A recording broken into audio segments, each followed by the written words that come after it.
Hello, everyone, and welcome to our panel, Leveraging Food Security to Improve Population Health in Sub-Saharan Africa.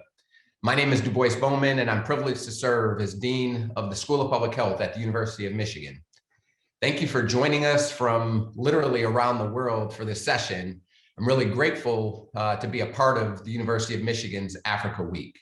One bright side of the challenges that we've all faced over the last year is that we have been more thoughtful about how to connect in our global efforts. Last year, prior to the pandemic, I actually spent several weeks traveling across the continent of Africa with other University of Michigan academics and leaders. And the trip was an exceptional opportunity for me to learn more about the partnerships that the University of Michigan has across Africa.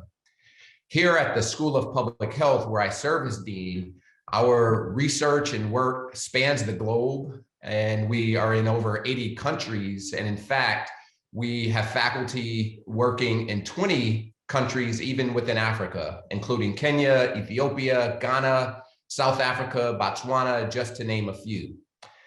The projects that our faculty lead range from childhood vaccination and cervical cancer in Ethiopia, to HIV prevention and treatment in Kenya, to nutrition interventions in Zimbabwe. Additionally, every summer we have scores of our Master of Public Health students who complete an 8 to 10 week summer internship in collaboration with our African partners. This work would not be possible without the collaboration of many exceptional colleagues across the continent, and I'm grateful that our school is able to work with some of them to advance public health. Our panel today is part of University of Michigan Africa Week. This event brings together thought leaders in higher education, industry, and government for a series of discussions on key issues and opportunities facing Africa in the coming decades. Each day of the event will focus on different themes. Today's themes cover economics and health. We have four wonderful panelists joining us today to talk about the various facets of food security and food systems and their impact on population health across the continent. We'll also discuss how the current COVID-19 pandemic is impacting food security in Africa, as well as the effects of climate change on food security. I'd like to begin by introducing our esteemed panelists before we turn to our discussion portion. We do plan to allocate some time for questions from the audience, and I'll say a little bit more about this in just a moment. But now to introduce our panelists. First, I'd like to introduce Adjoa Coleman. Adjoa's background is in chemical engineering, and she's held many positions at Dow Chemical Company. Currently, she serves as Dow's country manager for Ghana and the sustainability manager for the plastics business in Africa. During her time at Dow, her work has focused on sustainability for plastics and packing throughout its life cycle, including the role of packaging in preventing food waste and in moving goods safely. One of her recent projects is a program focused on diverting plastic water bags from landfills in Nigeria into recycling. Adjoa, welcome. We're also joined by Dr. Christine Chege, who is an agri-nutrition and food systems specialist at the Alliance of Biodiversity International and the International Center for Tropical Agriculture. Christine focuses on understanding consumer behavior and influencing food environments to improve nutrition for consumers. Among many topics, her research has explored agricultural interventions for improved nutrition, influencing food systems for healthier diets, and private sector engagement for improved nutrition. Welcome, Christine. Dr. Faru Lema is a public health physician who has worked in various capacities in higher education, health service delivery and management, as well as research. He served as deputy head of a regional health bureau and assistant professor of nutrition at Jimma University, as well as senior research fellow at London South Bank University. Since 2010, he has served as a senior nutrition advisor at the Ministry of Health for Ethiopia And specifically between 2014 and 2018, he also served as an advisor to the former First Lady of Ethiopia. Faru, welcome. And finally, we have Dr. Andy Jones, who is an associate professor of nutritional sciences at the University of Michigan School of Public Health. Andy's research examines the relationship between food systems, sustainability, and healthy diets. And his projects explore how agricultural biodiversity influences healthy diets and how food environments can be modified to nudge or steer consumers toward lower carbon food choices. So welcome, Andy, and thanks to all of you for being here with us today. As you can tell, our panelists have a wide range of expertise, and their work has focused on topics broadly spanning the continent of Africa, and focusing specifically in some cases on various regions. And as there's significant diversity across the countries on the continent, as well as in many cases even significant diversity within individual countries themselves, we hope that some of this will be borne out throughout the discussion today. Audience members, again, please feel free to submit questions to our panelists at any time throughout our discussion using the chat function of this webinar. I'll try to monitor the chat function throughout, and we'll try to get to your questions as we go, but we'll also plan to leave some time at the end to return from questions that come in. But again, if you have questions, please feel free to just submit anytime, and I ask for your patience throughout until we have time to get to them. Also, I would note that if you have a question that should be directed toward a particular panelist or even a particular subset of panelists, you can feel free to note that in your questions, and I'll try to direct those questions accordingly. So panelists, I'm looking forward to hearing from all of you about your experiences, your research and work. So we have a lot to cover, a lot to discuss. So let's go ahead and dive in. The first place I'd like to start, the picture that comes to mind, certainly for many Americans about Africa, I think is shaped in part by events that have played out over time, over history, things like famine or drought or conflict. And just to kind of level set and bring audience members up to date with a current view and a current picture, I'd like to probe you to share your thoughts on the true state of food security across the continent. Christine, I'd like to kick things off by opening it up to you to hear your replies to this question. Thank you very much, Professor Dubois, for these very interesting discussions.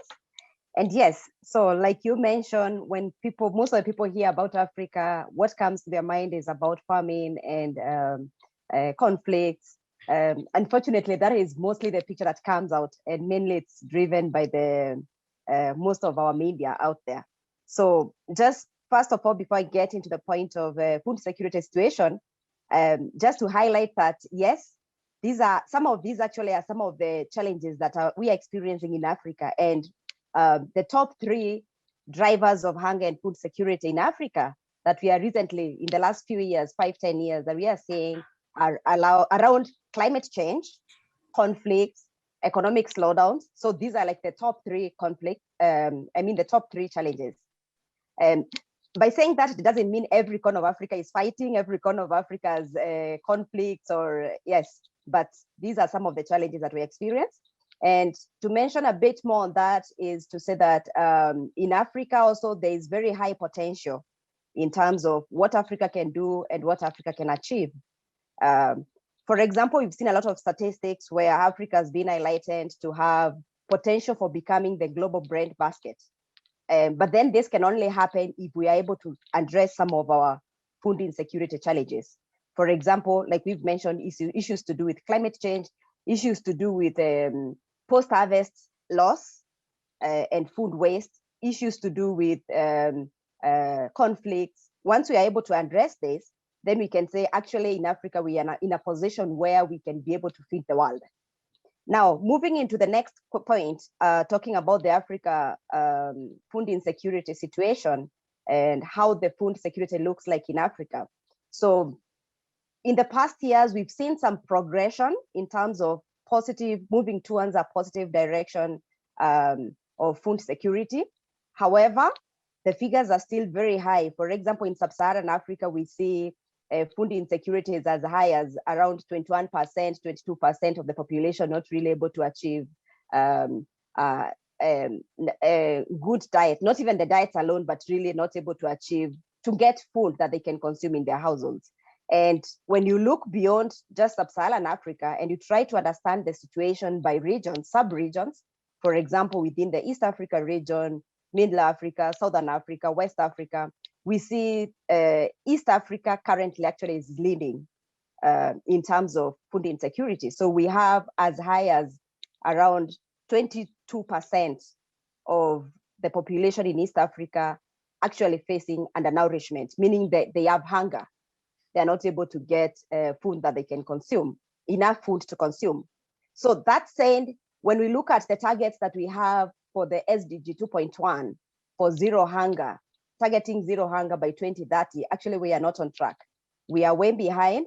There is progress, some slight improvements, but we are still much behind in terms of achieving that goal. Terrific. Back to you, Du Bois. Yeah, thank you. Thank you very much for very insightful comments. You raised a couple of things I'd like to maybe return to later and probe in our question and discussion. But for now, I'd like to turn it over to Andy to receive your comments. Yeah, sure. No, I think everything Christine said is great. I would maybe add a little bit to it, just saying that I think it's notable the recent trend we've seen, whereas in sort of the earlier parts of the 2010s, we saw some declining prevalence of undernourishment or food insecurity across the continent of Africa. It has increased in recent years, up from about 17.5% in 2014 to over 19% in 2019. So that's a troubling sort of change in the trend that we've seen. I would guess add a little bit of a context to this, just that might frame the broader conversation we're going to have. Africa, the continent, many countries on the continent depend on agriculture as a large share of their gross domestic product, much higher proportion than we do in the United States, for example. So agriculture accounts for anywhere from 20 to 50% of GDP in many countries. It's a major source of employment. And I think that's a big distinction we need to think about when talking about drivers of food insecurity, but also solutions to food insecurity. As a comparison, in the United States, America's farms contribute just about 0.6% of GDP. So it's a very different kind of background context we're looking at. I would also say that across much of the continent, it's a very young population. Across the entire continent, about 41% is under 15 years, and a further 19% is in the 15 to 24 year range. So that says a lot about where the labor force is at, where it will be, both potential and risks, I think. And I guess I'd also say that food insecurity, at least in rural populations, it's not as consolidated as we might think. There's a lot of variation even within a single locality in terms of where we find food insecurity. There's a lot of diversity, within the same community or in the same region. So that really brings about some challenges for how we think about targeting. It's hard to think about targeting just a few specific regions when we find food insecurity, especially in rural areas, really everywhere to some degree. It also speaks to a lot of the variability that we find even within a region, let alone across the continent. So those are just a couple comments I thought I'd make to sort of provide us a little bit of the context here for the larger conversation and where some of the, where some of the trends are maybe originating from. Excellent. Thank you, Andy. Adjoa, would you like to add? Absolutely. Thank you, Dean Bowman, and thank you to my previous panelists. I think a lot of the points have been covered. And concerning this vision of Africa, I think I need to highlight that Africa definitely has its challenges, right? As do other continents, but I'd argue that we need to revisit how those challenges are portrayed, and to bring focus more to the opportunities. And so the African Union basically states that 60% of the world's available arable land is in Africa. And agriculture, as Andy rightly pointed out, accounts for a livelihood for almost 70% of the population across the region. So this almost changes the tone of the conversation we're having, because it seems that when we're talking about food security in Africa, we may need to be talking about world food security because of the role that we play in the global systems. And one of the key causes that is out there about the current state of food security on the continent is the fact that there's inadequate food production and also inadequate access to quality food, right? And so in looking at this specific problem through the opportunity lens, I would ask, how do we enable more food production? And how do we enable better quality food production in Africa?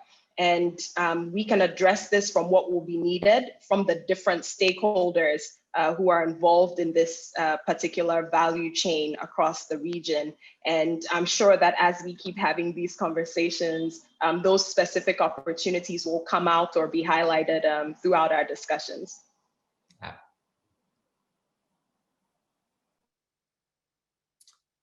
Absolutely. So I appreciate kind of ending on that note, which is a shift in perspective. And there are clear challenges that some of the panelists have alluded to, challenges that are real that have to be overcome. But on the flip side of that, enormous potential and opportunity. So I think that's a wonderful framing.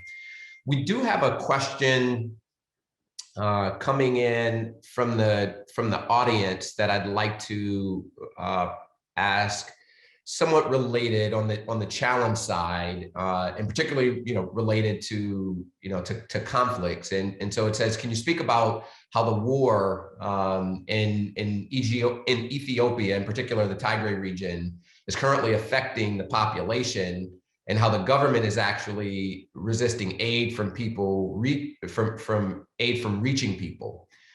We hear a very concerning, severe, acute malnutrition, much higher than 50% in some localities. To any panelists, I'd like to open that up.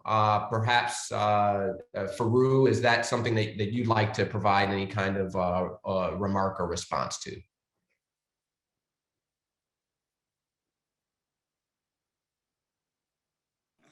Thank you. I think in terms of, this was a general food insecurity issue in terms of Africa, but I think it became more specific from the first discussion. But the main thing is, I think there were quite challenges, as well as a lot of problems in terms of acute malnutrition, but also food security issues in Tigray and in other parts of Ethiopia. Wherever there is a conflict, there is, because that's one of the areas also Christine mentioned as one of the main challenges.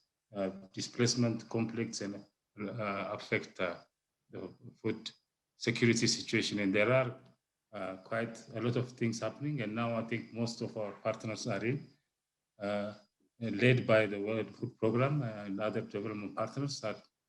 And there are, I think, at least supplies for at least 2 months there, and we are addressing issues there. Issue would be accessibility of the different areas where there is a need, but actual services are being delivered. And also in terms of linked health services and others, the Ministry of Health is working on using the existing facilities that have been destroyed to actually deliver services both in health and nutrition in the northern part of Ethiopia. Over. Perfect. So we'll proceed to the next question, which focuses really on impacts that have been experienced due to the pandemic.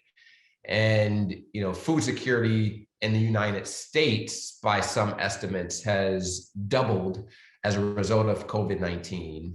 And I'd like to ask the panelists, what impact has the current pandemic had on food security in Africa generally, or in specific regions where you live or work? And in addition to presenting information just about these challenges, if you can comment on new ways that food insecurity might be addressed in light of these challenges.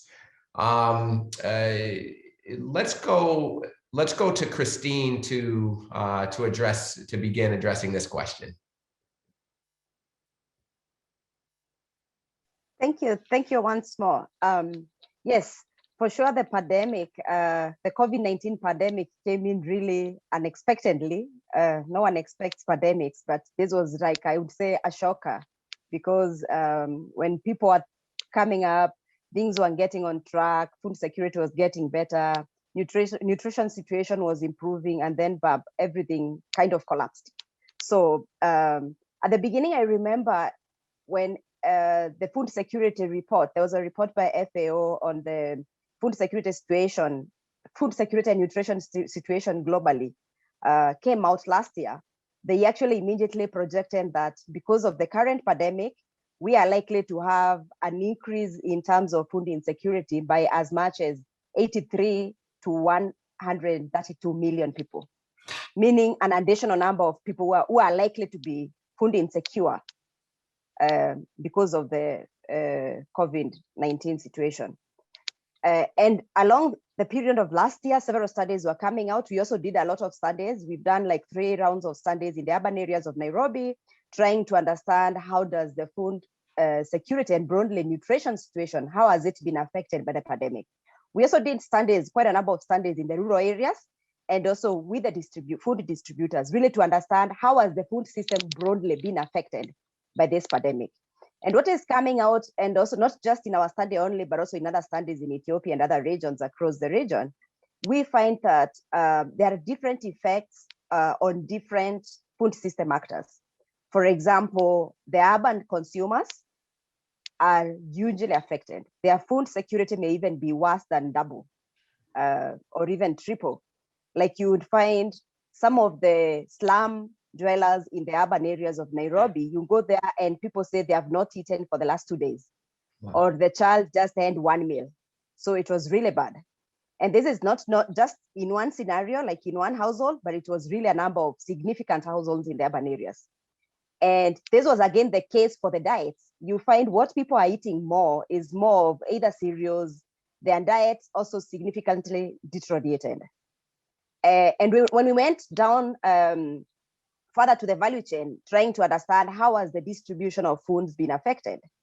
Also, we found the food distributors were affected differently, depending on how strong was your relationship with the different actors before the pandemic. For example, when the country was shut down, were you able to get your food produce from the farmers, or were you able to supply your produce to the consumers or not? And there are some distributors who are also largely affected, meaning their incomes, their livelihoods have been affected as well. And of course, broadly, that also means people have lost jobs, and definitely their food security has also been affected. Similar stories for producers. So when we listen to all these stories, some of the few conclusions we came up with, and what we also find, not just in Kenya again, but also across several African countries, is that actually what is mainly affecting, or the effect we are seeing as a result of the pandemic, may not be per se directly the effect of the pandemic, but it may be because of the measures or the policies that have been put in place by the government to reduce the spread of the pandemic. For example, when the country was shut down, it means that there's no import, there's no export of food into or outside the country, therefore less food distribution. And therefore that affects the consumption and the food security for the population. Same thing, restrictions for in-country movement. That also affected food distribution across the country. Markets were shut down, and many of the urban consumers, for example, wholly rely on urban markets for purchase of their food. That means their food security is largely affected because of that. And same thing again, we had restriction, like for example, social distancing in the market. That means people kind of fear really getting close to each other. People don't want to move around with food, even when you're told to do so. And that broadly also affected the food distribution and therefore food consumption for the population. I stop there. Thank you. Yep, thank you. Yep, absolutely. Thank you very much. Faru, would you like to add anything to that question? I think she took everything. The main thing I think I want to add is besides, I think the lockdowns in Africa, the lockdown, the closure of borders and others, the timing, April, March, was the planting period in most African countries. So the overall agricultural production became very difficult because of all the issues of agriculture supplies and products being provided to farmers. And in addition to this, I think the existing work to support the agriculture production of the smallholder farmers, which are 65–70%, as Adwa said, are farmers, and most of them are vulnerable if they don't do that. But there are supports through the social protection kind of services that are being given. And the production mainly is reduced, but there are tried to become clusters and do various activities to support one another. But I think the estimates which recently came out state that the overall production in Africa, agriculture production, will reduce from 3 to 7% in 2020, which is coming out. But I think that will continue up to this time. The other point was also Christine mentioned is imports. We import around 40 million tons of cereals, only cereals, 40 million for Africa. And that because of a lot of border closures as well as imports being problems, there have been quite a challenge for African countries. But I think last year in April, May, the African ministers of agriculture met at the African Union and asked political leaders or country leaders to focus on two things. One is the social protection to cover as much as possible through the existing, because 2019 was a good production period, as it was said by Christian earlier. And there needs to be support to those agriculture, for smallholder farmers particularly are vulnerable and challenged, so that they could start continuing the production system at their level. And also there needs to be, I think, a programmatic change in terms of providing supplies, seeds, fertilizers, as well as animal feeds, so that they could start continuing their work or enhance what they are doing in terms of the agriculture production system to avoid food insecurity in Africa. Over.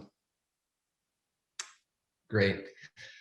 Adwa or Andy, would you like to add anything? We do have lots of other questions coming in, so happy to go on to something else as well. But if you have kind of thoughts that you'd like to contribute, love to hear them. Definitely, Dean Bowman. So I think keeping in line with focusing on the opportunity side of things, I'd like to highlight, I think, two ways that this food security is being addressed around the pandemic before, but more becoming more prominent during this pandemic period.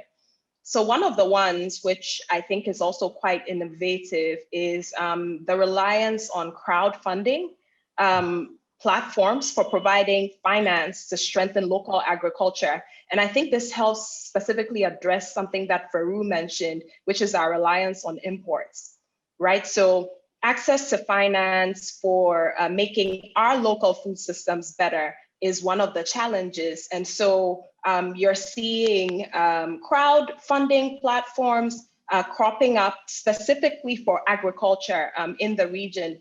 One such example in Nigeria is a platform called Farm Crowdy, which allows anybody to make an investment into an agricultural business with very specific timelines for when to expect your return on investments and what the impact of your funding will be. And I think that that's quite a powerful tool, which really received quite a lot of boost during this pandemic period. The second thing I could also think of, and this is because I work specifically in this space, is around the renewed role of packaging in ensuring health and safety, right? So we've known that food packaging prevents food loss. However, owing to the issue of packaging ending up in the environment post-use, more and more consumers were opting for unpackaged goods, which shifted over the pandemic period. So the importance of food packaging for health and safety really re-emerged, but also in parallel then helped to boost the impact of packaging on food loss by increasing the shelf life of goods during this period where distribution systems were disrupted. Absolutely. Terrific. Thank you for adding that. Andy, I saw your hand go up. Did you have something to add as well? Yeah, I would just maybe be brief. This could come in later on too. Just to say that in terms of are there ways that we can think about how COVID-19 might affect how we address food insecurity down the road? I think it's important to, I don't think anyone could have planned for a shock as severe as this, or the steps that have been taken to actually shut down borders is extreme. And I doubt there are ways to prevent the negative impacts of that. But I think speaking to the idea of diversifying national portfolios in terms of how they depend on certain sources of revenues can be really important for this. In Ethiopia, for example, agriculture accounts for more than 70% of its exports. So when you have a situation where you've shut down agricultural exports, that can really have a big impact, a negative impact on the country. So I think having a high dependence on either cereal imports, as Fru mentioned, or exports of agriculture in a certain country can lead to challenges where you're not as resilient to some of these shocks that occur, and speaks to the need to sort of diversify some of those sources of revenue. I think, not to say that we should become highly self-sufficient and that trade is bad, not at all. I think the opposite. I think we need to think about finding ways of building and trade, in more resilient ways across the continent. But also thinking about some of these potential shocks that could occur when there's no overdependence on a certain crop or in a certain region. Terrific. Thank you very much. So I'd like to turn now to a question from the audience. And the question is, what are the linkages between access to food and health outcomes in various countries on the continent that have emerged over the last decade and need to be critically addressed? So linking, nutrition and food access and availability to specific health outcomes. Anyone want to volunteer? And Adjoa, I'm looking your direction on my screen, hoping that you'll like to add comments here.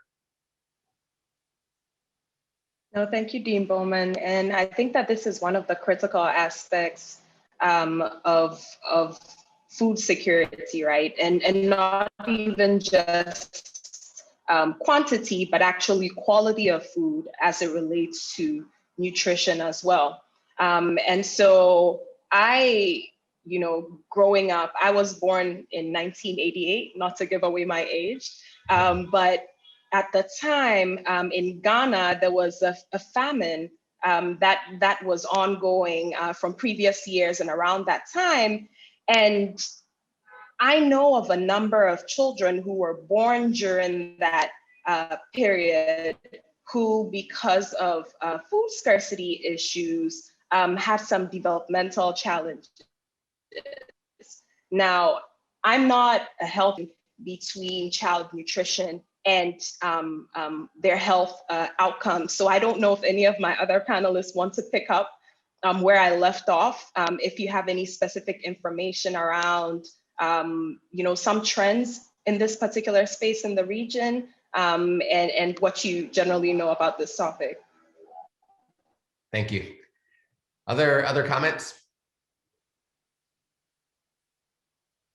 I can make a comment, Dean Bowman here. I think it's important to, going back to the first question you asked about sort of the picture that many of us have around food insecurity in sub-Saharan Africa or other regions of the world, where there might be frequent, droughts or other shocks like that, we often see very thin, emaciated children who are suffering very, very severe acute hunger and malnutrition. While that is a very real phenomenon, what's far more common is the situation where children, I think about children as a very vulnerable group, nutritionally speaking, are chronically malnourished when they're not consuming enough micronutrients in their diet, vitamins, minerals. They're not starving, but their overall diet quality, as Adjoa mentioned, is quite poor. And that leads to longer term chronic deficits that contribute to poor growth of these kids and poor brain development, which has lifelong consequences for their ability to go to school, to stay in school, to earn a living, to have enough income. It leaves them more vulnerable to chronic disease later in life. So in many ways, the impacts of food insecurity are not as conspicuous as we might think from popular media. And they're much more insidious in the ways that they can actually have a lifelong impact on populations, leading to poor health, but also to economic decline, because you've got a population that is less able, less healthy, less able to work and to generate wealth for the country, which has sort of this sort of vicious cycle that is attached to it. So I think it's important to understand the various manifestations of poor health that arise from food insecurity, not to mention, that's talking about physical health, but not to mention the mental health impacts. And there are some very real linkages between food insecurity and poor mental health, not just in sub-Saharan Africa, but across the globe. And that's a very, in many ways, understudied, underexamined phenomenon it's quite prevalent. Terrific. Thanks. We have, again, a lot of activity in the Q&A, so I appreciate all of the participants submitting questions, and we'll, again, try to get to as many of them as we can. The next question is a specific one, and it's directed to Farouk. So the question is, I wanted to listen to Dr. Farouk Lema on how the Ministry of Health can collaborate with universities in Ethiopia to mitigate the post-harvest losses and nutrition enhancement equal distribution by adopting digital policy framework drafted by the Ministry of Science and Higher Education. Any comment from you to that question and inquiry, Farouk? Yeah, thank you. I think that's what I think the government of Ethiopia in terms of the food system, as it was said, the food system starting from farm to fork, but also talking about nutritious foods, the production, as well as continuous supplies and sustainable consumption patterns, the climate, as well as what we can do in equity, women, children, as well as the climate. There have been trying to address the food system kind of thing. And I think post-harvest, in terms of dealing with that, I'll give you a number. Post-harvest cost has been quite high in Ethiopia, been reducing, but in the last 3 years, what was reported was we are losing around a high amount of resources that could feed 17 million Ethiopians throughout a year, which is quite a large amount. So post-harvest losses are quite high. And I think there are a lot of universities that do nutrition and agriculture together that are trying to identify various innovations and technologies to address the issue of post-harvest loss. And I think also the other issue related to the post-harvest loss is the food safety, which is quite a problem in Ethiopia, particularly in terms of fruits and vegetables and animal source foods, because of access difficulties, infrastructure for access for markets. A lot of produced foods are not arriving on time to the market. So there is quite a lot of things to address across these. And I think the Ministry of Agriculture and also within the Ministry of the universities, particularly there is an association, Post-Harvest Loss Alone, that is led by a professor within Addis Ababa University. And this association is also looking at innovations and technologies that could help. And if there is any partner in this meeting who wants to help and work with us to identify innovations or game changers to reduce the post-harvest loss food safety issue. That will be quite interesting and important, and we'll be happy to link with the Ministry of Agriculture. Over. Excellent. So the next question that we have received from the audience, and it occurs to me as much of a comment as a question, but I'll read it directly. It says that I think that the African diaspora has a bigger role than is being suggested. A major problem is that the world and global institutions have not invested well in African agriculture, technology for improving food security in Africa, managing climate change, etc. The African diaspora must be better mobilized to lobby in the US, Europe, Asia, and elsewhere to ensure Africa receives appropriate consideration. The US is looking out for the US, Europe is looking out for Europe. It's a comment, a well-taken one. If any panelists have a reaction to that comment, would love to hear your response.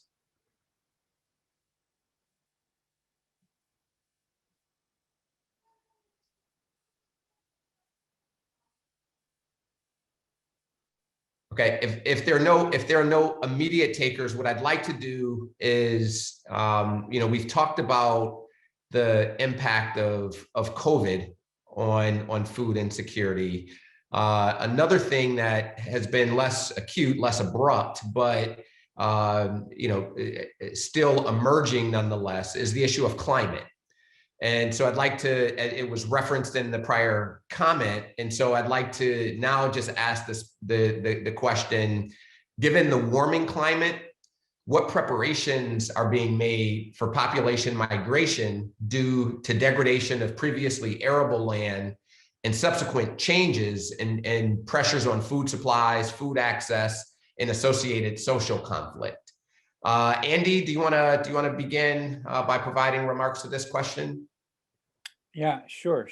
So I think there are some parallels between the impacts of the shock of the pandemic and the shock that climate change is contributing to farmers worldwide, but especially throughout Africa. Obviously, the pandemic has been quite acute, whereas the climate change shocks are sort of chronic and ongoing. But I think there's a few things. I'll preface my comments by saying that African countries have the highest concentrations of poverty worldwide, but they also have the lowest carbon dioxide emissions globally. And so African countries are not the ones that are responsible for the warming climate that we've seen, but they are the ones that are being most strongly impacted by it, which is, there's an injustice there, a severe injustice to say the least, I think. So it raises lots of challenges. Going back to what we discussed earlier, agriculture is enormously important for the continent. More than half, up to 60 to 70% of the working age population in many African countries are engaged in agriculture. And agriculture is very, very vulnerable to climate change. Agriculture throughout sub-Saharan Africa is mostly rain-fed, which means these farmers are not depending on irrigation. They're depending on rainfall to allow for productivity. So that means lower rain cycles or disrupted rainfall patterns can mean disrupted planting, lower yields, falling household income. So it's a real challenge.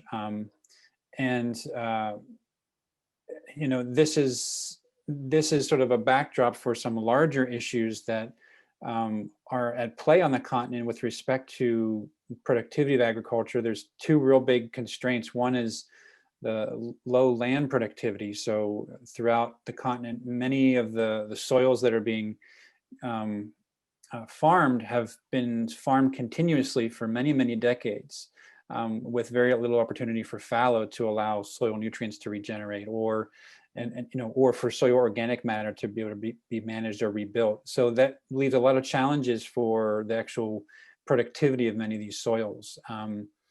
At the same time, another very large constraint here is the issue of farm size.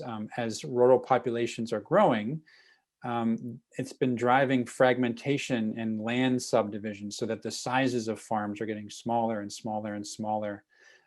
which makes it very challenging to for farmers to be profitable on these very small land sizes. There's some estimates that even if you were to double the farm gate prices of some crops, the land limitations would actually preclude households from achieving a suitable income for themselves. So those are two other constraints that climate change is just helping to exacerbate in terms of the challenges that those are posing for farming households to earn a sufficient income.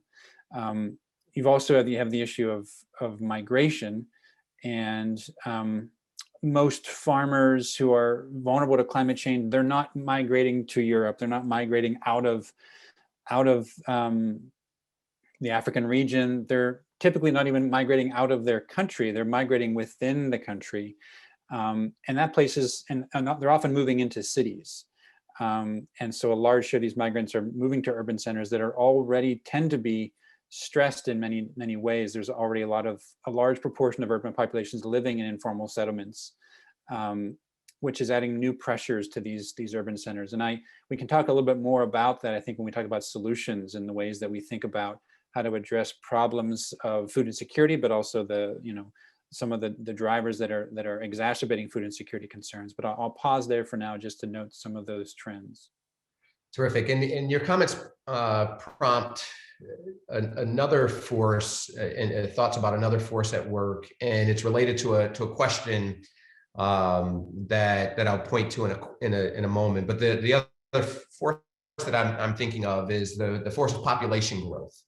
And currently, Africa has the fastest growing population in the world, and by some estimates, just over the next 15 to 20 years, there's expected to be 50% population growth. And so these things interact with one another. And so I will, before turning to other panelists in response to questions about climate, I'll now turn to a related question and then open it up to hear your responses. So there's another question that we received from the audience. Providing nutritious and environmentally sustainable food to all people at all times is one of the greatest challenges currently facing society globally. The problem is acute to Africa, where an estimated 1 in 4 people still lack adequate food to sustain an active and healthy life. What are some of the impacts of population growth and climate change on food security in sub-Saharan Africa? What are some key measures we can put in place to minimize this problem? So Andy, your comments, I think, in part apply to that question. Are there other panelists who'd like to elaborate? And in addition to the climate specific portion, also the issue of population growth?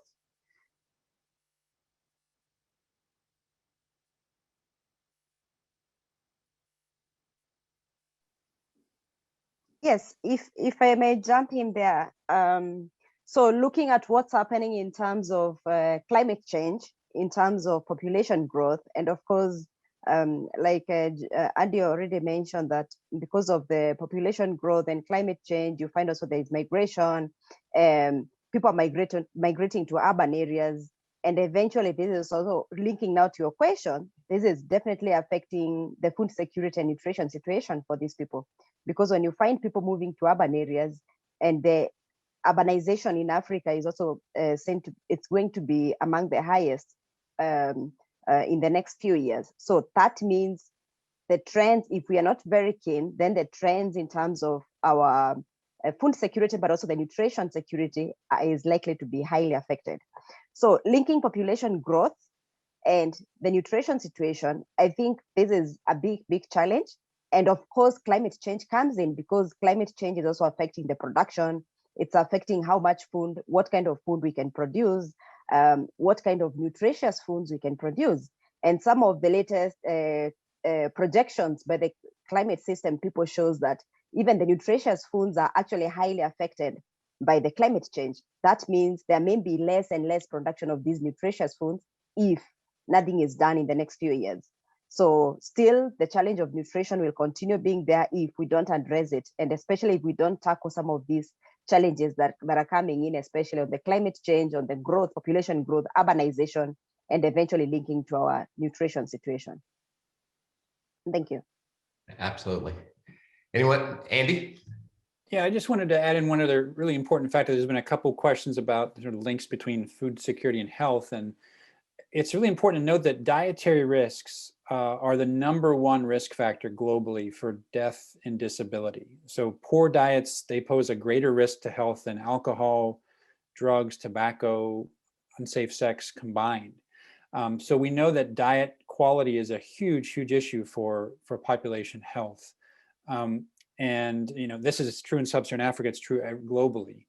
And one of the challenges that we need to meet both on the continent of Africa, but globally as well, is collecting data about what we eat. We may think that that's something that we know, what everyone globally is eating, but there's really no systematic data collection initiative for collecting dietary data globally on what populations are eating. So we lack information about diet trends that can inform policy. There are data sources out there. There's the Global Burden of Disease study, which tries to aggregate different kinds of diet data or food availability data. The Global Dietary Database is another source of information on this. But what they're doing is pulling together data from disparate sources based on what's available.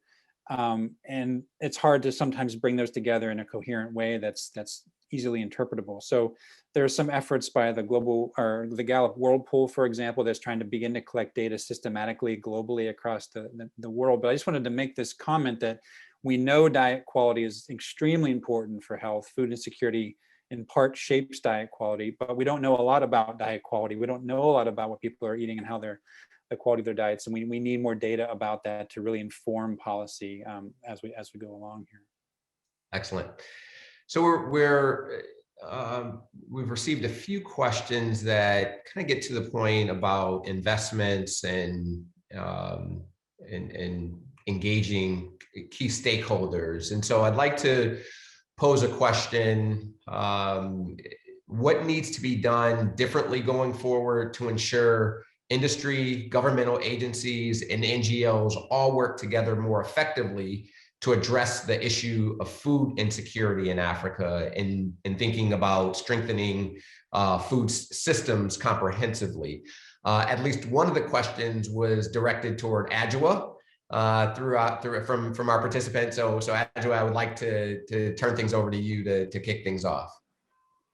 No, thank you, Dean Bowman. And I think this is very important, right? To think about all of the different stakeholders that are or should be involved in ensuring food security and how to bring those efforts together. Because I think based on the discussions we're having, it's very evident that a lot of the issues are quite fragmented. I saw a comment within the chat where someone had mentioned, how do we get all of these countries, which are so different, to come together and work together along this specific issue. And prior to this conversation, I had seen that the African Union had actually committed to making 10% of their annual budgets available in each country to addressing the conversations around food security.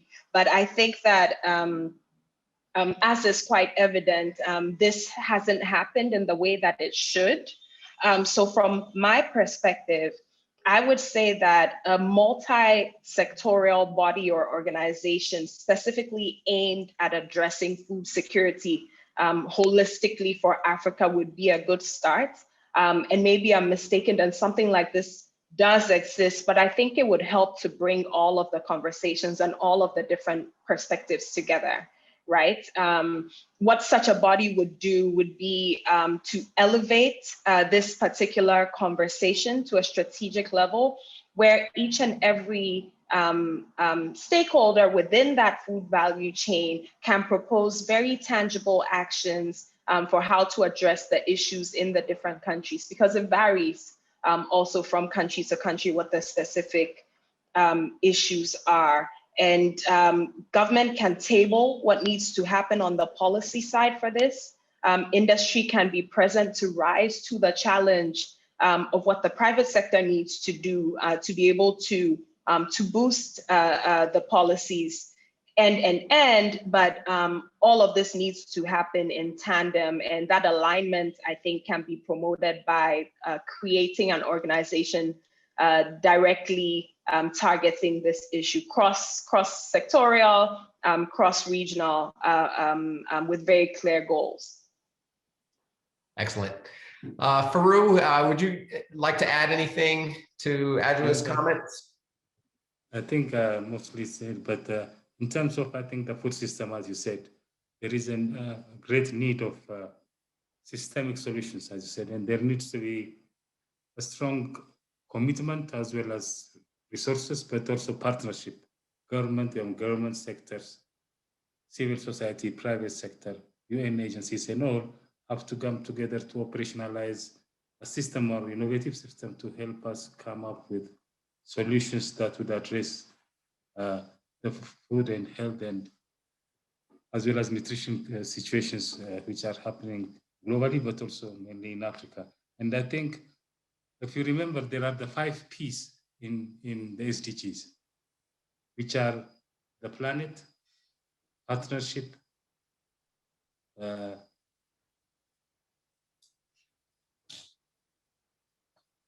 peace, population, and so the 5 Ps, I think, are, maybe Christina could help me, but the 5 Ps are these, what need to be done within the food system that needs to change them. So these are the main areas that need to focus on if we actually need to change with the partnership, commitments, resources, but also having the climate within what you are doing will be an important thing. Sorry for missing the 5 Ps.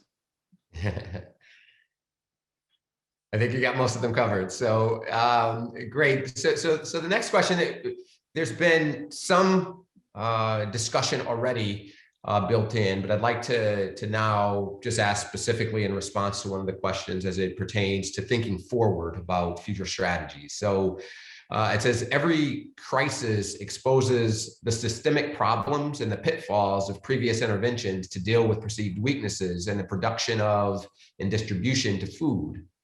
As we go forward, what have we learned from the COVID-19 crisis and how do we adjust future strategies? So again, in light of what has already been said, I'd love to get reactions to that question. And the question calls out the COVID-19 pandemic, but we can think about adjustments to future strategies as it pertains to climate and other things as well.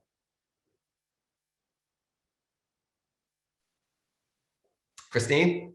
Yes, thank you. So again, when I was talking about the pandemic, and again, like you're mentioning, this is not just specific to the pandemic, but it's really thinking broadly in terms of how prepared we can be in future for any kind of shocks. So when the pandemic came around beginning of last year, we saw really that was like a wake-up call to many policymakers in several countries. And that's when policymakers, food system stakeholders, everybody was saying, we need to do something. We need to make our food system resilient. In future, for any kind of shocks, we need to be ready for this. And since then, I think many governments in Africa, but I believe it's the same also for other regions, many governments and policymakers have been coming together to try and see how can we make our food system more resilient? What are some of the prepared, how do we need to be prepared? What are some of the technologies we need to work on right away for us to be ready for such shocks in future? Just to highlight a few, and also, again, I'm in a research organization, so also this is also a discussion that has been going around in our organization, trying to say what can we do from the side of research and development to make sure that our food systems are actually resilient in future. And some of the things we've been doing, and also with other partners and also with the governments, is trying to look around technologies. For example, the research and development, technologies coming from research and development. And these, for example, are issues to do with breeding. How can we breed varieties that are resilient to climate change, for instance?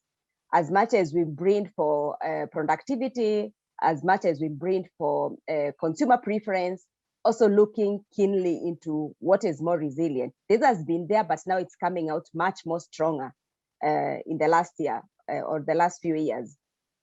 And again, trying to think around, I think it's Andy who mentioned about regeneration of soils, making our soils more healthy. So what technologies can we look around to make sure that this is really happening, even as we think of the climate change and the impacts of climate change? And again, this comes through the research and development technologies. So being prepared in such as an aspect and in such a perspective really makes countries more prepared for these kind of shocks. Again, Adjoa mentioned about finance, agricultural finance, digitization of agriculture. These are the things we've been hearing more strongly in the last 1 year. Like now we need to have really digitization of agriculture so that in case of any shock and for any reason we have shut down of countries or regions, then through digitization of agriculture, actually commodities can move from one point to another, because now people have just been dying without food or really not having enough food to eat, yet there are people who have enough food. So when you are able to digitize agriculture and make sure that there is farmers getting the climate information that they need to get, farmers are getting production information in terms of what they produce and how they produce, then this makes us better prepared in future in case of such as a similar shock, whether it's coming from climate or from pandemics. Thank you, over. Terrific. Andy? Yeah, I think the comments I wanted to make piggyback nicely on what Christine was saying, which I wholeheartedly agree with. I think this issue on resilience is very important. And just going back to a comment I made earlier, I think diversification is a very important strategy for building resilience. I think on a number of levels. One would be if we look at individual, farming households. We know, as I mentioned before, farming is an incredibly important part of most economies throughout the continent of Africa, and it will no doubt remain an important part of rural livelihoods. Many households are spending, half or more of their budget monthly on food. So it's a very, bringing in food to the household is critical for reducing poverty in many cases as well. So we know that we need to find ways of allowing farmers to produce food for their own consumption in part, finding better ways to do that, whether it's through, as Christine mentioned, finding crop varieties that are more resilient to or tolerant to drought or other environmental stressors, helping to modernize equipment and technology.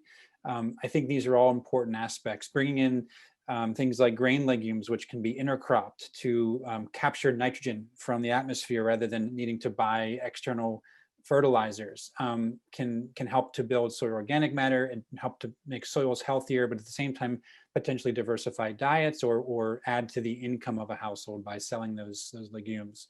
So I think diversifying crop portfolios can be very important, and finding ways of allowing farmers to do that in a sustainable fashion is truly a part of the solution here. But beyond that, when I say diversity, we also need to think about moving beyond farming. As I mentioned earlier, farm sizes are going down and down and down. There's this division of land, which is making it very, very difficult for farming to be a viable livelihood strategy. So what has happened in other contexts is we've seen consolidation of smaller farms and folks moving out of farming entirely into other sectors of the economy. I think that is going to have to happen to some extent throughout Africa to allow both agriculture to be more profitable, but to also to deal with the fact that we're going to have by 2050 over 350 million young people in Africa between the ages of 15 and 24 that are looking for work. So where is that work going to be found? We know that in other places like in East Asia, it's been through industry and manufacturing. But in Africa, there's actually been a trend towards de-industrialization. As a share of global manufacturing today in Africa, is actually smaller share than it was in 1980. And there's much more of a trend away from industrialization, more towards things like tourism, things like agribusiness through horticulture, for example, fruit packing, cut flowers, things like that, or information communication management type businesses, or the service sector. So it's not clear that industry will necessarily fuel the structural change that we're going to need to see throughout the continent. It may be through some other sectors, but we know that building in opportunities both for urban employment, but also rural employment are going to be critical for allowing farming to be more productive and for helping to strengthen, the economy across the continent. So I think those are very, very important in diversifying into different sectors to allow all of them to thrive. I also think, just as a final comment, it's going to be very important that the public sector play a role to some extent here through social programs, social safety net programs that are targeting the poor in particular. I think the Productive Safety Net program in Ethiopia is a particularly good example of this. It was established in 2005. It provides cash or food payments against public works that build local infrastructure like roads, for example, or protect the environment. So I think programs like that, where the government does step in to provide some safety net, it could even be a universal basic income, are going to be critical, if not just as a transition, but potentially longer term, to allow some of this structural transformation to occur that we know needs to happen to allow for some of the broader, reduction in poverty that's really needed. So. Great. So for the next question, I'd like to turn to one that is as follows. So keeping in mind the enormous diversity of contexts across Africa, what measures are being taken across the continent to ensure that if a sufficient food supply is available, that the supply is free from potentially harmful environmental contaminants? Adjoa, I'd like to look to you to kick things off there in response to that question. No, definitely. I think there are two things that I can highlight here. The first one being standards, right? So in every African country, there is a standards organization which sets the standards across the board in multiple areas. But here I'm talking specifically about standards for food and food packaging, which I think are very, very important in ensuring that food supply is free from potentially harmful contaminants. So for most African countries, this standards organization essentially creates that specification for what should be considered as good food packaging, what meets the mark for food contact, and how specifically to grade different types of produce based on their quality. And so this is, I think, one of the ways in which we are ensuring this. The second one that I would highlight, and I think I touched on this in a previous comment as well, is the key role of packaging here. So for example, across West Africa, millions of people access clean drinking water through an application called the Sachet Water Pouch. Now, for anyone who's never seen this in person, I try to describe it as take your plastic sandwich bag or your Ziploc bag and imagine that filled with clean drinking water and heat sealed at the end. This is a cheap and effective means of getting drinking water to millions of people where they currently may not have access to it. In Kenya, there's a similar packaging application also for dairy. And so when you think about very specific applications like this on the market, which are directly targeted at ensuring that there are no harmful environmental contaminants for specific food areas, I think that these are two of the main ways in which Africa is ensuring this. Excellent. Christine, would you like to add anything? Yes. Nice input there, Adjoa. In addition to that, when we think about what's really happening also in Africa in terms of making sure that the food, if we have adequate supply of food, making sure this food is not contaminated, I would like to highlight the role of, again, research and development. In the past years, we've seen a lot of research and development work, and we have seen a lot of technologies specifically targeting at food safety, for example. Food safety, that means that technologies that will be applied to make sure that the food that is coming from our farms is not contaminated doesn't have aflatoxin or does not get contaminated during storage. To give examples, we have some like pick bags developed from the US, came to, for example, in Africa, were tested, and they have been hugely disseminated, and also they are being used a lot now by farmers and food distributors. So such kind of technologies also play a very good role. Another example is the AflaSafe. AflaSafe is a natural solution for problems of aflatoxin. So it has recent, it's not actually very recent, but it's being disseminated across Africa now. I know in Kenya, a number of people are using AflaSafe. It's also being used in Nigeria. It's being used, I think, in Tanzania. So again, these are technologies or approaches that are being used to reduce contamination of our food in the food, along the food system.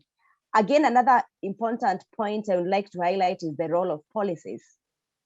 The AU has really been, African Union has been supporting the African countries a lot in terms of food safety and emphasizing on the role of food safety in our food system. So they always keep saying, if you have enough production or you have food that is nutritious, but it's contaminated, is as good as not being produced, because you end up then disseminating that contaminated food to consumers who consume it, and eventually it has negative implication on their health.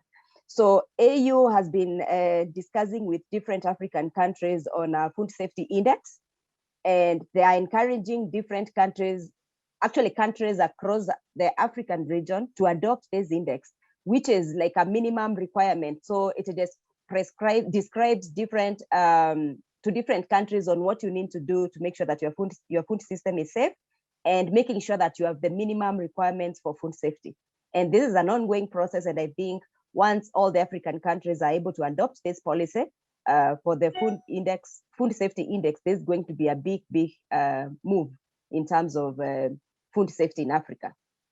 Thank you. Over. Absolutely. So we're closing in on our time together, and I'd like to pose one last question that kind of combines some things that I see coming through the chat. So the question is, are there promising solutions or technologies on the horizon that you believe can address sustainable food production challenges? And in addition, are there particular roles that you think academic institutions like the University of Michigan can play to address these issues? Let's go with Adjoa, if you'd like to begin providing some final remarks or thoughts on this question. Sure. So I'll take the first half of that question around promising solutions. I think one of the ones that's really piqued my interest in recent times is the use of cold rooms that are specifically powered by renewable energy sources.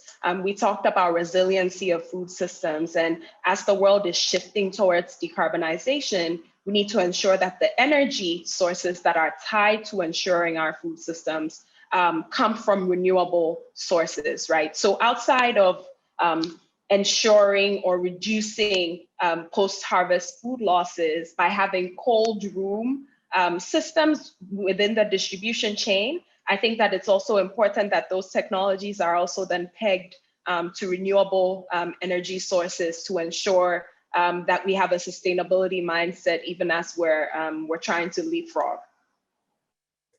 Excellent. Time for maybe one other response, if anyone would like to add. Christine?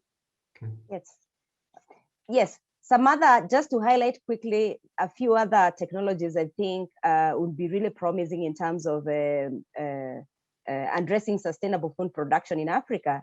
Again, looking at the climate change issues. We have been talking a lot about climate smart agricultural technologies. I think these have huge potentials. And again, these are some of the things we mentioned earlier about looking at the soil health, how to regenerate our soils, how to improve our farming practices, make it more climate smart. I think that would be very useful. A second point is on climate information services. When you think of how farmers are producing their crops, most African farmers don't have information on what they need to produce and how and when. So providing these climate information services to our farmers really would be very useful and guide them towards sustainable production, considering the climate change. Thinking about, again, food loss and waste. I think this would be very important because the more food loss and waste we have, it means also the more emissions we are emitting into our, we're having more emissions into our environment. And when you ask about what will be the role of academic institutions, I really see academic institutions like University of Michigan coming in within all these points I'm mentioning. It's an institution that can help us to design some of these technologies that we're talking about to reduce post-harvest loss and food waste. It's an institution that can also help African region to think around how to design climate information services that can be disseminated to our farmers. And at the same time, also the issue that Adjoa mentioned on the cold systems and these systems being used by our farmers and by our food system actors. I think I see a role for the universities there as well. Thank you. Over. Thank you. What a wonderful way to bring things to a close. I'd like to first start by thanking our panelists, Adjoa, Christine, Faru, Andy, for sharing your time with us and sharing your insights. I'd like to thank all of the participants for submitting some great questions and your patience as I managed to get through your questions. There's certainly a lot that has been presented today, very rich discussions. I'm sort of intrigued to probe some of these leads further. So we'll look forward really to continuing the conversation through various ways. So a big thank you to everyone who tuned in. I hope you did find the panel as engaging, as informative as I did. And I'm committed to continuing the important conversation. Hopefully, that we can continue the next phase in person sometimes and gathering someplace in Africa.